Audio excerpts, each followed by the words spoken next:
Today, it's my pleasure to introduce Doctors Shobhana Xavier and Eun-Young Lee. Shobhana is an assistant professor in the School of Religion. She works in the area of religion and diaspora with a specific focus on Muslim communities in the global West. And Eun-Young Lee is an assistant professor in kinesiology and health studies. Her research program focuses on the social epidemiology of health behavior and bridging quantitative epidemiological methods with social and feminist theories with a focus on intersectionality. So that's who we'll be having today in our Contagion Cultures webinar. It's Tuesday, November 17th, 2020. And we're broadcasting from the traditional territory of the Anishinaabe and Haudenosaunee. Queen's University was inaugurated here in 1841 by Queen Victoria. Thus, this institution of higher learning that aims to further Canada and the world in a plethora of ways is also an imperial project. I'm grateful to learn and work here and need to remember this history and strive to right wrongs against Indigenous and many other peoples that continues to this day. I hope that this series, which aims to incorporate and further various ways of thinking about how to best live with all of the planet, works in this direction.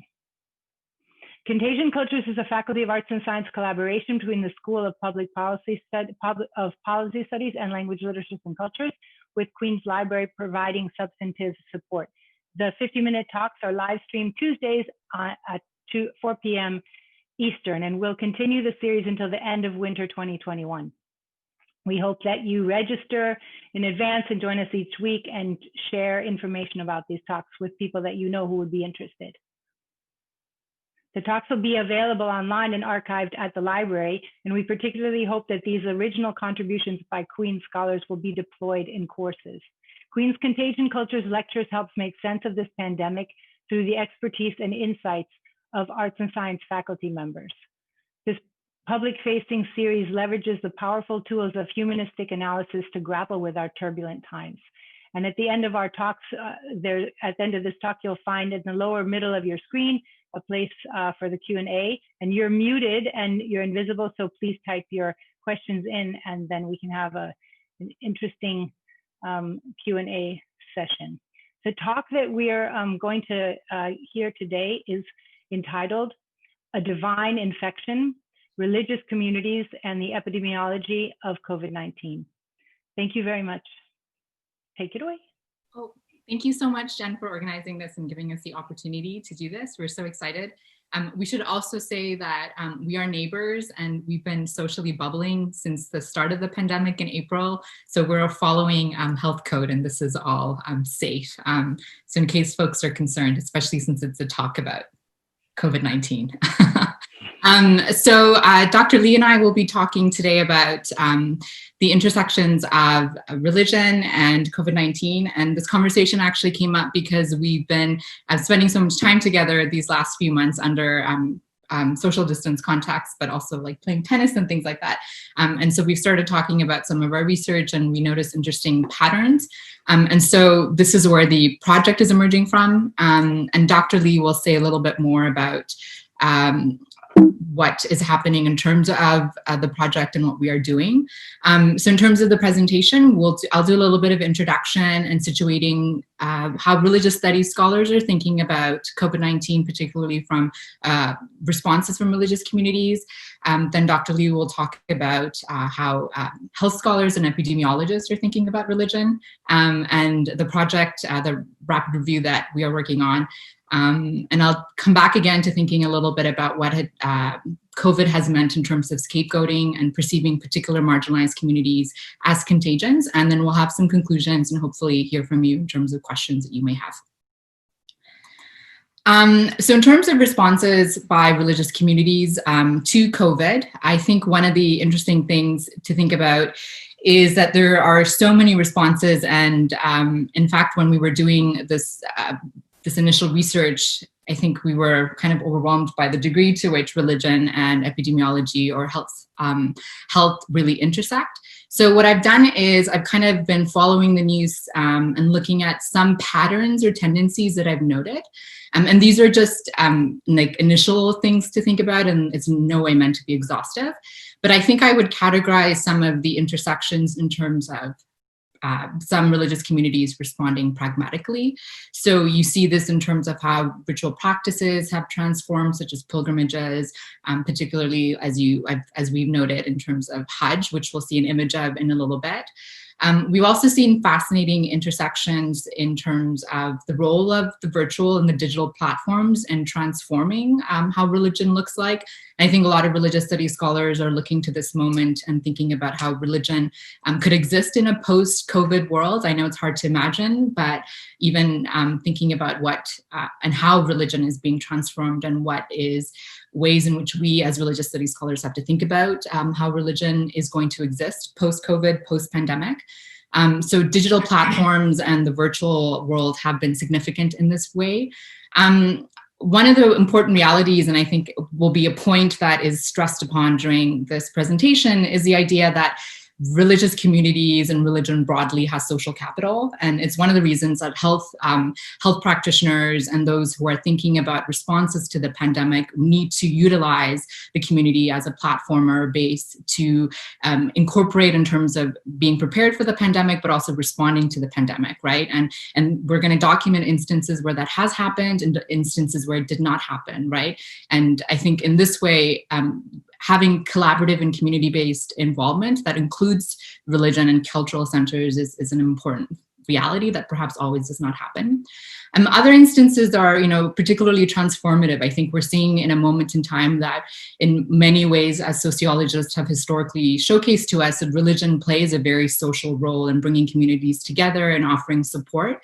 And so even if you think about the ways in which funeral practices are now being altered because people cannot gather together, indicates the ways in which we have to rethink the ways in which we're processing grief or the ways in which rituals are helping us, right? And so again, this is something religious studies scholars are thinking about in terms of what roles do religion play. And it seems kind of obvious to religious studies scholars that it has a very social role and it's functional in important ways. And when you have taken it away, particularly in such a turbulent and trying time in which socially we're dealing with debts in unprecedented ways, it shows the ways in that we have to contend with debt and questions of morality.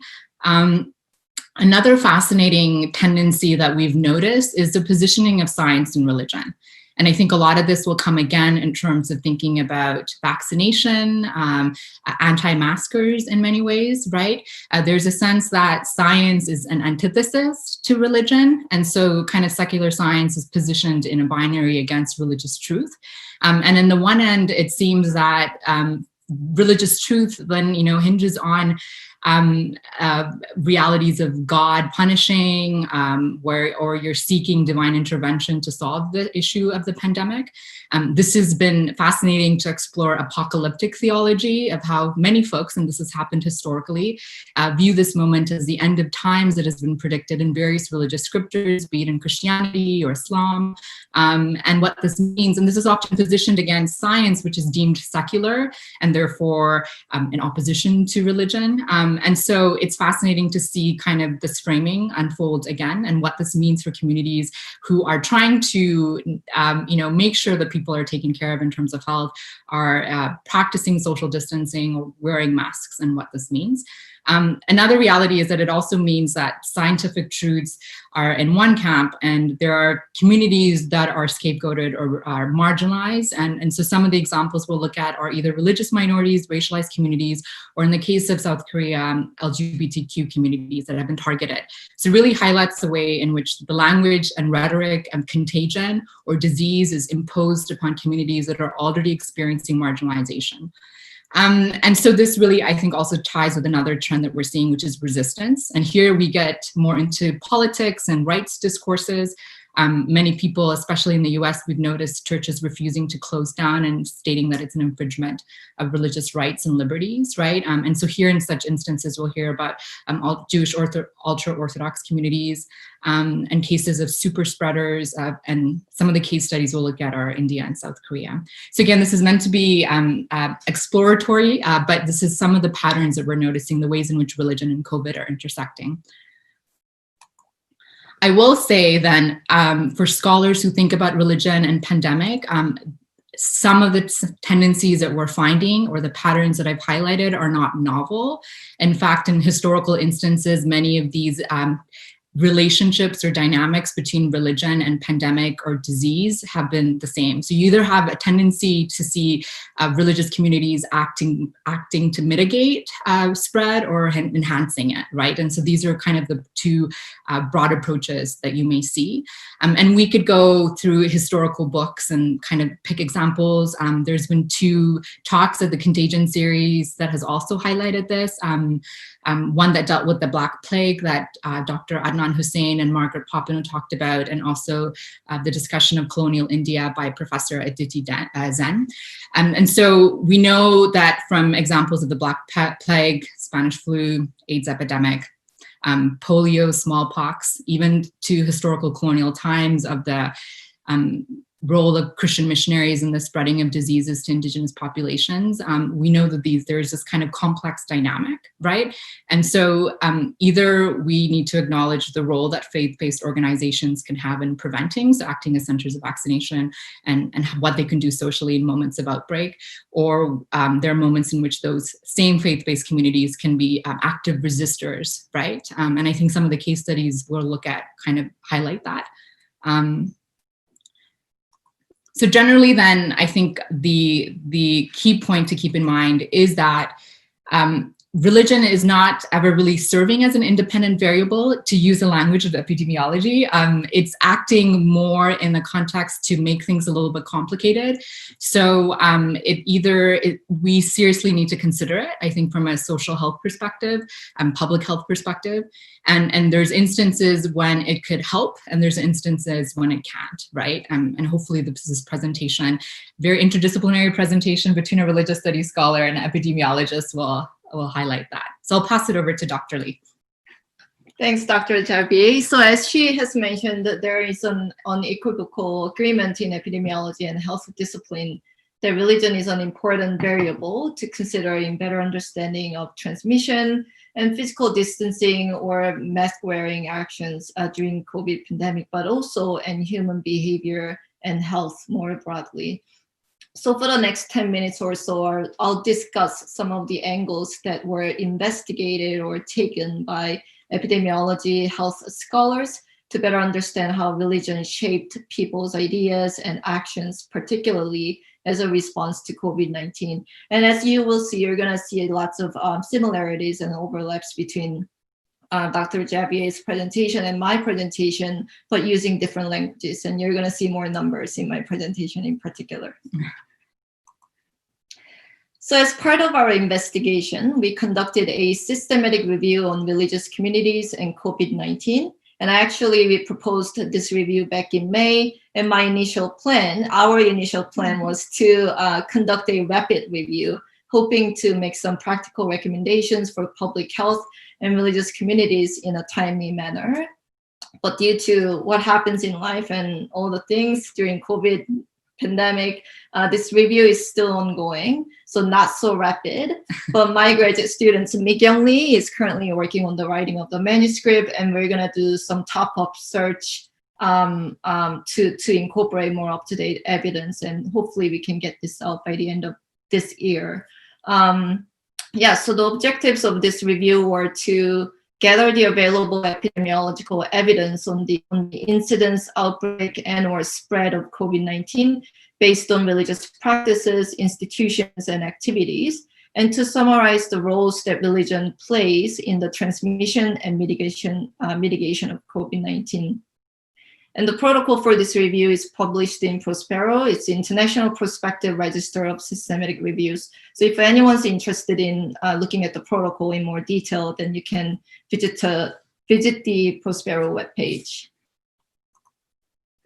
So we conducted searches on 7 electronic databases. So that included outside religion, bioarchive, Sentinel, LeetCovid, Medline, PsycInfo, and Science. And we conducted the initial search on June 1st, so relatively earlier days of COVID-19, then the top-up on July 23rd, 2020.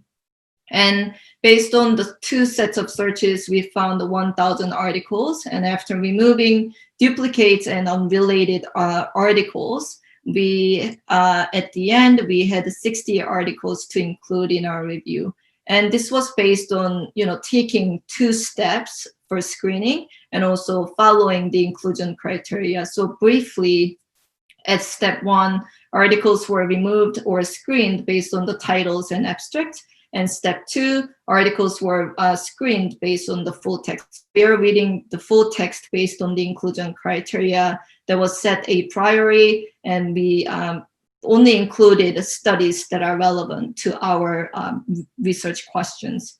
And briefly, the specific inclusion criteria included all human population of any age in any country, both peer-reviewed and gray literature, empirical studies that reported the epidemiological evidence of incidence, outbreaks, spread, and/or mitigation of COVID-19, relation to religious communities, institutions, practices, and/or activities, and opinion literature, including commentaries, editorials, and analysis that discuss COVID-19 in relation to religion. They were included to our review. So in the next slides, I'll give you a summary of our findings with some notable examples. So a total of 10 studies reported epidemiological statistics, and some examples are listed on the slide, and I'll go through them individually. So the first one in Israel, open quote, 6 Jewish pilgrims were positively tested and confirmed by the beginning of March. By March 15th, 193 cases were confirmed in Israel.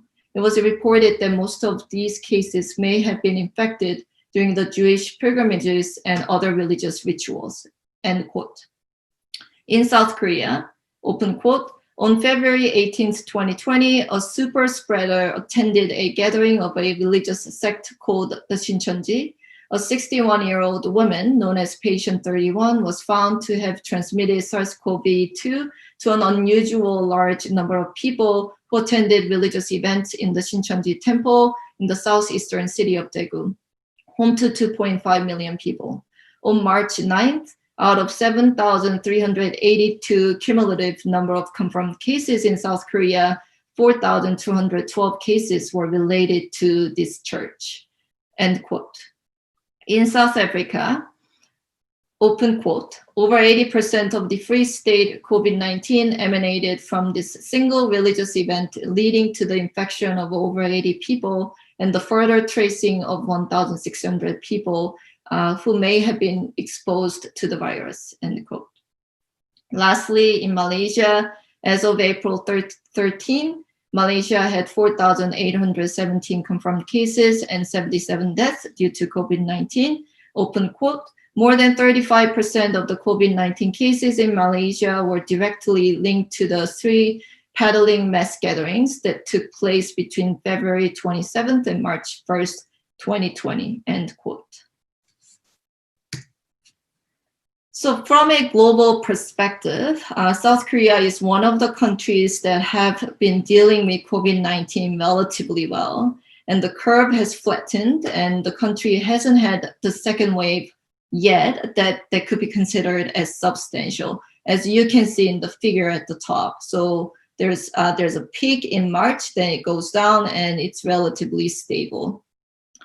And this was in part possible because everyone was playing their role. So in the photo at the bottom is people waiting in line to buy masks in February in Seoul. So since February, since the COVID-19 pandemic really started off, South Korean people were wearing masks everywhere in public spaces and in indoors. So that being said, the country is still dealing with the pandemic and is not without struggles. So this photo here depicts a graduation ceremony of Shincheonji theology that involved 100,000 people, and it was held simultaneously in 112 countries. So you can guess the scale of this religious sect group. And in South Korea, like I mentioned before, Shincheonji has contributed to more than 50% of the total confirmed cases we had up to the end of March. And it started with patient 31. So the first 30 cases are individuals who traveled to Wuhan and coming back or through local transmission among families and friends. So those who are being in close contact. Then we had patient 31, who infected 5,000 people directly and indirectly in one city. And the country had some struggles with contact tracing at the beginning because it involved one of the largest religious sects in the world, and they refused to provide the government with their membership information. And for a couple times, they would submit fake membership information. So it took time. And also the members of the church were afraid of being known about their affiliation with the church to the public. So there were lots of confusion and fear. And finally, when the church provided the contact information of their members, what was found is that the head of the local public health authority of Daegu City was also part of this religious sect. So total chaos.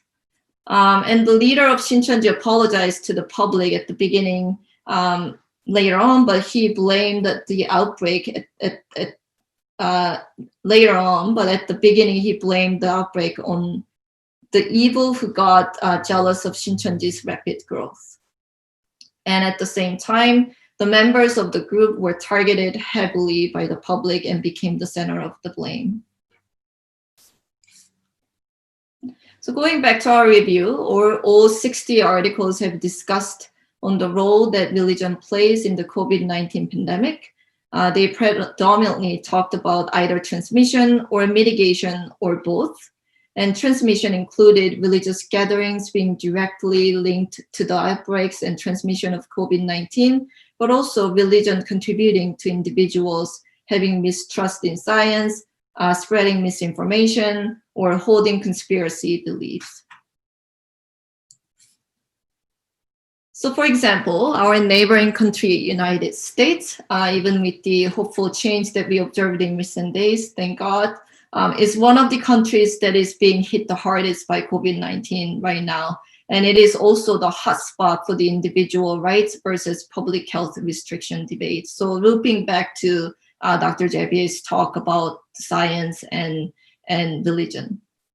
So on the slide, the map on the left indicates the states where religion is being exempt from social distancing in earlier days of COVID-19. So the states that gatherings are prohibited are in orange. The states that religious gatherings are limited to 10 people or fewer are in sky blue. The states that gatherings are limited in other ways are in blue. And the states with no restrictions are in dark blue. And the map on the right indicates confirmed cases of COVID-19 by states as of November 16th, so pretty recent. Darker the color, more confirmed cases there are. So there are some exceptions, but you can see that there is an overlap between the states that are exempted from limits on religious gatherings in earlier days of COVID-19. So states that are in darker blue on the left, and states with more COVID-19 cases as of November 16th. So states that are in darker red on the right. About a half of the articles included in our review discussed about the positive role that religion plays in mitigating COVID-19, which included canceling or downsizing religious gatherings and closely collaborating with public health authorities and following recommendations during COVID-19. And religious services indeed swiftly moved online as the COVID-19 spread around the globe in earlier days. So St. Peter's Square in the Vatican remained completely deserted on Easter Sunday as the Pope's Mass was live streamed. Ramadan was also been impacted. And during pandemic, even with adversity and like as other crises we experienced, religious communities have been at the front line of helping others during difficult times and served as a source of solidarity, knowledge, and authority. The Hajj, one of the most important religious duties for Muslims that usually host 2 million people every year to Saudi Arabia, was also under threat of cancellation due to COVID-19. But given the importance of the event for Muslim communities, Saudi Arabia allowed about 1,000 pilgrims from the kingdom only, so from locally, for Hajj this year. And as you can see in these two contradicting photos, the one on the left depicts Hajj last year, and the one on the right depicts Hajj this year. And there were no confirmed COVID-19 cases due to this event. So to summarize, based on the systematic review of studies with the epidemiology health angle, we found that religious communities contributed to both the spread and mitigation of COVID-19, and suggested that religion and science can actually work effectively together to combat COVID-19. So I will hand mic over to Dr. Xavier now. So one of the things I'll do before I pass it back to conclude our discussion is to think also a little bit about the rhetoric and the discourse of pandemic, disease, and being a contagion. And I think there are many, unfortunately, many examples that we could draw from this instance, where in particular minoritized communities, particularly racially minoritized communities and religious minority groups are targeted and are scapegoated. Again, this has lots of historical precedent. In past historical instances of pandemic, such as during the medieval times, Jewish communities were often targeted and blamed for plagues, and they were ostracized in various ways. And such moments highlights the fissure and issues that already exist in the communities around ethnicity, around race, and around religion, and such moments of pandemic and disease give an opportunity to then further blame a community that are already suffering and targeted, right? And yet again, unfortunately, we see many of these instances. I think one of the most pronounced examples that we could look at is the case of Muslims in South Asia. And partly what's interesting here is that for maybe outsiders who are not aware of South Asia, it's very easy to look at maybe the situation and say, well, don't Hindus and Muslims, don't they look the same? Are they all ethnically South Asian? But here's an instance in which religion acts as a way in which to differentiate and perhaps racialize a community, and therefore then they are perceived as contagions, right? And so the example of what's happening in India is quite pronounced in that sense. So this has led to fascinating Twitter and social media trends, one being Corona Jihad. And here you could see that it is particularly a kind of Indian Hindu nationalism that's pushing against Muslim communities. The case of India is also complicated primarily because it was particularly a religious community, the Tablighi Jamaat Center in New Delhi in the Nizamuddin neighborhood that was first an example or a case that led to spread of the coronavirus, and the community was accused of not reporting and following rules, and so it was shut down, and the police were trying to trace everybody who had come into contact with or traveled with the community, and that led to one of the largest it was an example of a community that had led to the spread, which happened in mid-March, right? And so really, as this information was coming out, social media, fake news, various platforms kind of used it as an opportunity to further target the Muslim minority in India. And I think a lot of this needs to be understood in light of kind of some of the things that were happening at a national level, at a state level, such as the implementation of the Citizenship Amendment Act earlier that year, where the citizenship rights of Muslims in India were being questioned. So when you kind of map out the plight of Muslims and the way in which that they were being excluded into the nation state by a right-wing ideology that was based on Hinduism that was emerging, a case like the coronavirus, though a particular localized incident became became a cause for major spread, it did give opportunity for individuals who don't see Muslims as part of the nation state further capital to further marginalize them and scapegoat them, right? And this resulted in various, difficult images on social media, which I did not want to reshare here. But one of the unfortunately popular ones was a cartoon of coronavirus dressed up as Muslim. And it was forced to be taken down because of backlash that came from the community, both globally, but also locally as well. I will say then this idea that religious minorities in contexts of places like South Asia, but also in the global West and diaspora context of like Canada, for instance, Western Europe and the United States, all are moments in which Muslim communities or African American communities or other minoritized communities are presented as contagions, right? They are presented as disease. And so this is really important for us to also think about in terms of another intersection of religion and COVID-19, in particular race and other identities that include gender, queer community, also in the case of South Korea, as the LGBT community was also targeted, which we could talk about in the Q&A. So scholars who study ethnicity and who study race are asking collectively for folks to think about what it means to be classified as a disease. What does it mean in our social moment, in our political moment, to think of particular religious minority communities as a disease or a contagion? And what does it mean? How does it help us think about what we think about disease, right? The diseased, right? And how we locate these individuals. And a lot of this discourse goes back to writings by African-American writers such as James Baldwin, who, writing in terms of his context as being a Black man in America, spoke eloquently and wrote painfully about the reality of being a disease in the context of American society, right? So when we start looking at these intersections of public health and religion and race and gender and sexuality, you start realizing that these are really intersections that highlight and amplify further injustices, further marginalizations that particular communities are experiencing. And the language of contagion and the language of disease just further adds to that rhetoric. And it gives it a new clout because it justifies it by saying that these communities are the ones who are diseased anyway, because they are physically spreading the disease, right?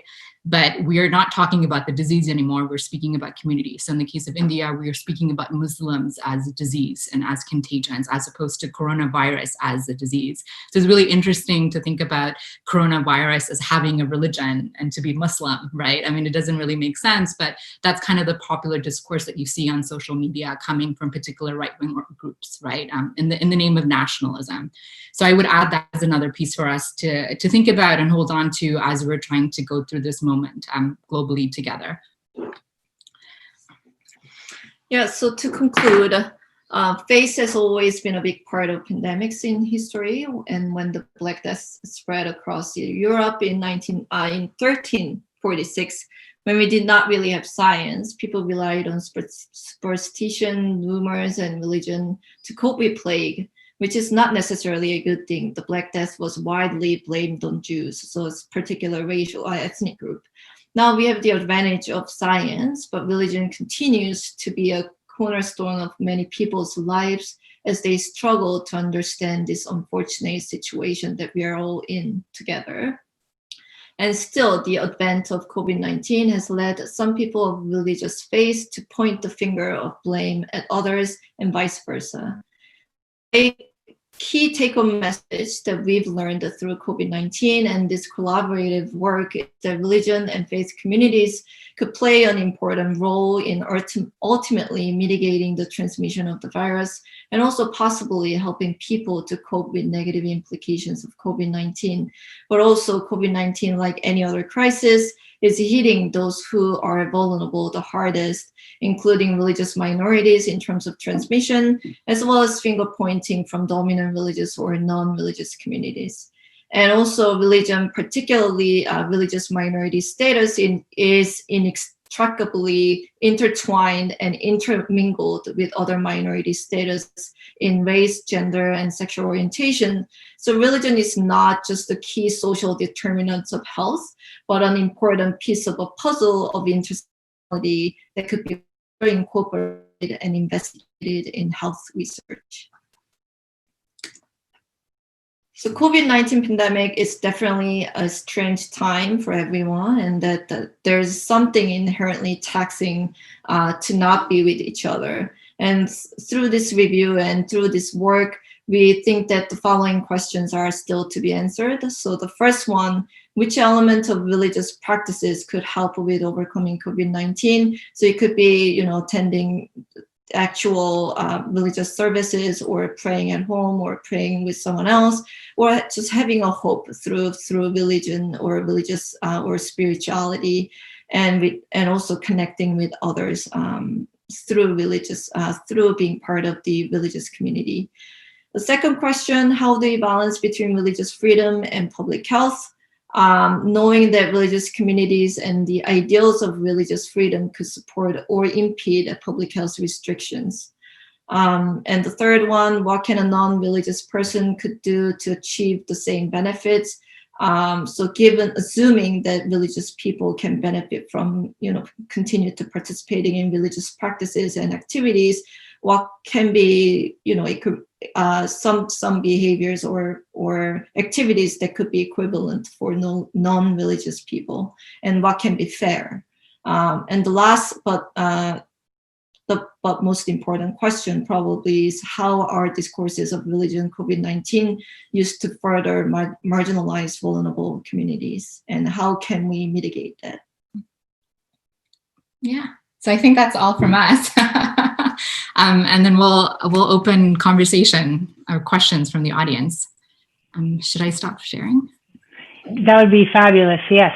Thank you so much for a super interesting talk that I think also gave us a window into maybe something that maybe I don't really think that much about. I mean, I thought it was so interesting, this idea of how like the benefits of religious like religion and religious practice in this time, this difficult time, and then related to the tension of, well, the types of practices that involve bodies, how do you negotiate those two? This is such a, for me, kind of mind-opening way of thinking about the pandemic. I had two questions, and just to start us off, and the first one for Dr. Lee.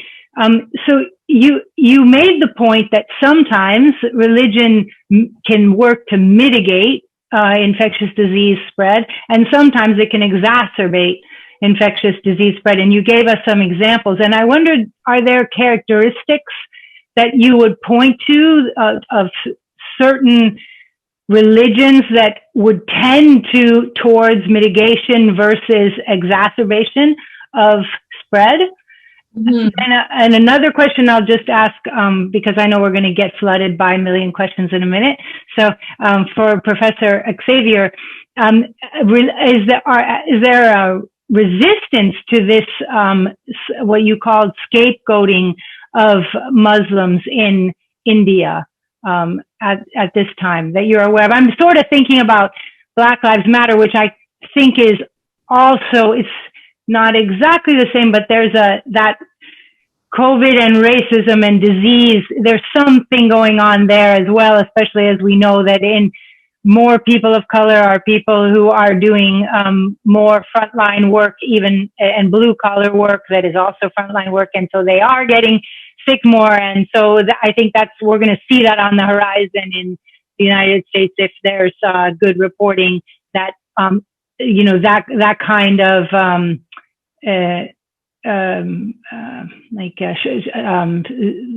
chauvinism or so forth, or racism is going to be coming up around the question of disease. So thanks for the question. So I'll go first. I think it's a very interesting question, and I think about that a lot too personally. But I don't think, like transmission and mitigation, it's a two separate thing. I think they can go, hand in hand. If you try to mitigate transmission, then you can ultimately prevent, the further spread of the disease.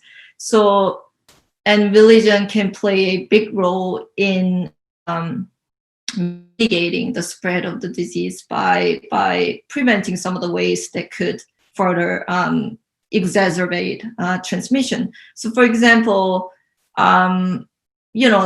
as an example, like Shincheonji, between the group, like, so more than 50% of the infection that we had in South Korea, and I say we because I was born and raised in South Korea, and I was really interested in what's going on there. And what happened there, we can almost wonder, like, was it a natural transmission that has happened in our, social setting, or Shincheonji group members, which can be considered as religious minorities, they were just in that small social group, that infection was kind of unavoidable, right? So,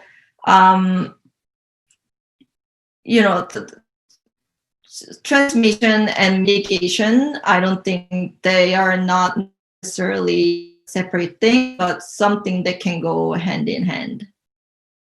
That makes sense? So your question was thinking about if there's resistance, one, to what's happening in India, and two, if you see some kind of global or just broader connections in terms of race, religion, and I think that your interpretation of the second part of my question is more interesting than the question that I actually asked. So I would be thrilled to have you answer it. And I think that I just wanted to have as a background to my question in just a general way the Black Lives Matter protests that I think are there. I think they are very much related to COVID in a plethora of ways. And since they're resisting racism at a time of this disease, and racism is a disease, maybe it's a loose connection, but it's very alive for me. So I thought I would just put it in the room for you. I don't think it's a loose connection at all. In fact, so when I was finishing up is it the winter term? I don't know, whatever. The last term, my students and I were doing, just finishing up the course on race, ethnicity, and religion, and we had transitioned to online in the last few weeks of March. And so there was kind of not a cognitive dissonance, but there was a moment in which something was very meta about the reality that we globally were experiencing pandemic and disease. And I was asking my students to think about racism and disease, right? Like there was a moment in which there was something viscerally connected by it, but there was also such a dissonance in that moment, right? Because we were living through it. And not all of us are living through it in same embodied realities because of our social locations, right? And so one of the things I did ask my students very, seriously is to consider scholars such as Sylvia Chan Malik, but other scholars who are drawing from the works of, let's say, James Baldwin, Malcolm X, Angela Davis, Kimberlé Crenshaw. These scholars are really thinking about the role of race and who do think about racism as a disease. And so it's a really embodied experience for us to all collectively then think about what it means for racism to be a disease when we are globally embattling a pandemic and a disease, right? Like we have kind of a visceral experience of that. And of course, we will never have the experience of being a racialized Black or Indigenous body unless we are those bodies, right? But I think there's something very important about that. And I think it really is a moment for us to reflect on what it means to be conceived as diseases and to be conceived as contagions, and what that rhetoric means when science is telling us what contagions are and what we're trying to do with contagions, right? And how particular nation states are responding to it. So when I think, and I don't have an answer, unfortunately, beyond saying that I think the rhetoric and the discourse is so important for us to take moment and reflect on what it means to be a disease, what it means for Black bodies to be perceived as diseases, Indigenous bodies, and what it means that we've tried to eliminate them in entirety, right? The case in India, I think, is complicated and will continue to be. Islamophobia in India is a very complicated reality, or anti-Muslim hostility is a very complicated reality. Of course, there are a lot of young people who resist it, and many, anti-caste activists who have been very much influenced by Black Lives Matter, who are globally networked on social media. So it's important that social media becomes a platform which allows for anti-Muslim hostility to turn into physical violence, of like ethnic violence towards each other. But I think those those same platforms are allowing for communities to globally be connected, and especially activist communities to be globally connected, who are responding to what's happening locally by drawing upon discourses of social justice, Black Lives Matter, of Indigenous Lives Matter, right? And really confronting settler states and things like that, right? And so I think there are connections, and it's leading to activism. But I think, you know, when we see mobilization on the streets, it's also frightening to realize that there is a global pandemic that's unfolding, and still particular bodies are willing to sacrifice themselves to really go on the streets and march because they know what it means, because it's a life or death matter either way, right? And I think that's what I really mean by having this provocative conversation about thinking about racism as disease, which again, many scholars have done before. We are in this moment and we viscerally understand what disease is. So like, let's envision ourselves as being diseased human beings perennially, right? For all time, from moment of birth to moment of death. Yeah, so I don't know that was coherent or answering your questions, but not only coherent, but it really brought a lot of different aspects in that I think were really, really important. You know, it occurs to me also as a side note, we have a lot of questions, so I'll just briefly allow myself to say, interesting to see many brown people on the street who are struggling and putting themselves in danger, and it's just their regular life because they're in jobs that are putting themselves on the front line anyway. So it's sort of a double indemnity, a double whammy that I find it just very inspiring, that kind of courage. But I'll stop there and say, and do questions from Eun-Young Lee. Could you please explain more about the association among COVID, religion, and now nationalism? Is, I guess, to both of you, either of you. So COVID, religion, and nationalism. Nationalism. You can speak more about that. I think, you know, the example of India is one that comes to mind. And I think also in the context of what's happening in France right now, right, in terms of hate speech, in terms of religious right, I think it's kind of fascinating that the same communities are being marginalized. And again, historically, this has been the case, right, in terms of Jewish communities that have been perceived as being on the margins. When you think of nationalism, you have to really think about the fact that there is an active, like, you're actively deciding who's in and who's out. You are actively deciding who's majority and who's minority. I mean, there's nothing natural or inherent about it. These are active ploys that one has to participate in, and one has to constantly revisit in order to sustain it, because it's not self-sustaining, right? And so the idea that in these moments and in very tumultuous times, we need to actively say and demarcate who are the insiders who belong to a nation state and who are outsiders who don't belong to a nation state. I think it's really telling, and again, comes back to this idea of what it means when we use this language of talking about particular communities, immigrant communities, refugees, diaspora communities, or communities that are contagious and not part of the imagined nation state, right? And who is that? You know, who is that in the context of Canada, right? We often don't like to think about that in the context of Canada, or envision Canada as really a nationalistic state. But, you know, we are a state or a geography that has continually marginalized and othered the Indigenous peoples, right? And then therefore our notion of othering and how we perceive our supposedly diseased other or community members as existing on the margins, and particular people as representative of the nation state. I think so much of that is tied. And I know it seems obvious, and you always say that I say everything is about religion, but I think it is in some ways, right? And I know, yes, I'm a religious studies scholar, but I think it's important to think about, you know, it's usually like a particular, you know, a sense of Protestant Christian identity, right, that is seen as normative, and then there's other things that are not normative. And there's always kind of a religious norm that exists in different social contexts and different geographies, right? And I think in India, when you think about religion and COVID, I really do find it hard to speak about what's happening to the Muslim community in India without really thinking about Hindu nationalism, right? Yeah. Mm-hmm. Fabulous. Thank you so much.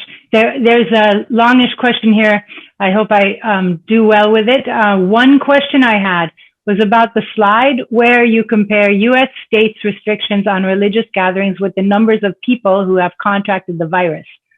I'm wondering whether that slide is adjusted for population size of the states.